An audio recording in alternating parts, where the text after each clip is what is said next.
How's it going, everyone? In today's video, I'll show you on how you can pair a Vodafone Wi-Fi booster. So the first thing that you want to do is to plug this device right here onto a outlet, and in the middle, there's going to be the WPS option.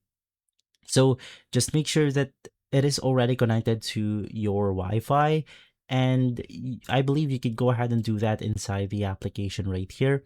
You could click on add a Wi-Fi booster and get everything sorted out. Right after, you just want to press the WPS button and then do the same thing for the Wi-Fi booster right here. And then they will both go ahead and blink. After they stabilize, basically, I believe it's going to turn green. It means that your device has been successfully paired to each other. And if not, you could try repeating the same process until it go ahead and pair successfully. And so if this video has been helpful, leave a like, subscribe, and follow us for more videos like this. Thanks for watching.